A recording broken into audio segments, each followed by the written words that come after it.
You're looking at the faces of a luxury real estate family dynasty, the Alexander brothers at the top of their game, living the life of glitz and glamour in Miami and New York.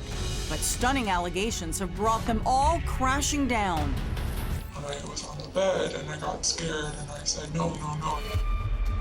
The brothers' new reality, behind bars, a far cry from the million-dollar lifestyle they sell.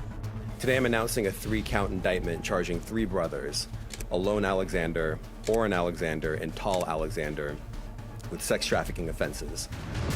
Federal prosecutors in New York laying out charges against twin brothers Alon and Oren and their older brother Tal, saying they used their wealth and power to prey on more than 40 women, luring them to homes in New York City, the Hamptons, and Miami Beach, paying for their travel, and then allegedly serving them drug-laced drinks before raping them. The Alexander brothers worked together and with others to repeatedly and violently drug, sexually assault, and rape dozens of female victims.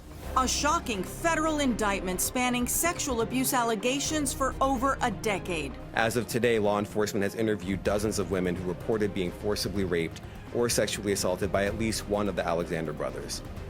This conduct, as alleged, was heinous.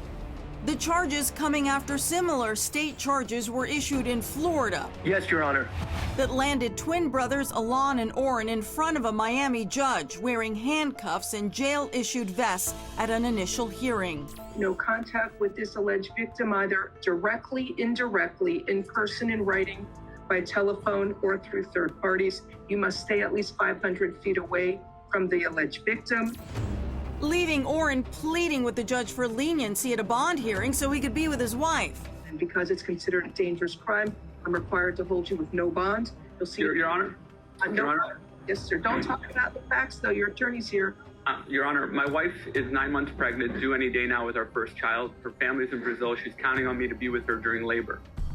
The judge denied the request. The brothers are required to stay behind bars. They deny all allegations in both state and federal cases. State prosecutors released these video statements from numerous women who say they were drugged and sexually assaulted by the brothers and a friend. He did push me down and had his knees and hands on my shoulders. Oren and Alon were kind of discussing, amongst themselves, who would go first. He pushed me into his bed, and I laid there stiff, in shock, and he got on top of me and locked me down with his knees. And I just feel like my body was kind of not reacting. I felt like I didn't have the strength, and I don't know what was happening, and it was scaring me. The women pointing out the brothers who they say assaulted them to investigators. Yes.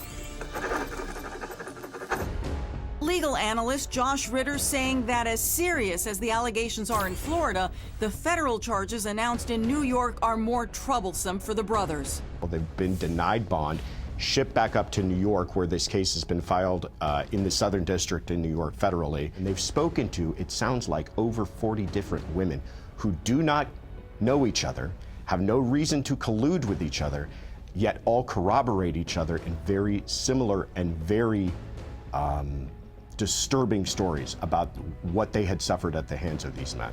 Is it because of their power and position that they were able to get away with this for as long as they allegedly have? These women were afraid because these men had such tremendous power, because they had such tremendous wealth, and because they had access.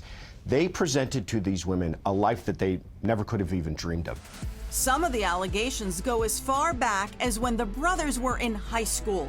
Federal prosecutors say their job isn't done and feel that there may be more potential victims out there who need to be heard. Over time, just through our practice and seeing how these cases play out, more often than not, more people do come forward. Bravery can be very infectious, especially in this kind of context, and that's our hope in bringing this case right now.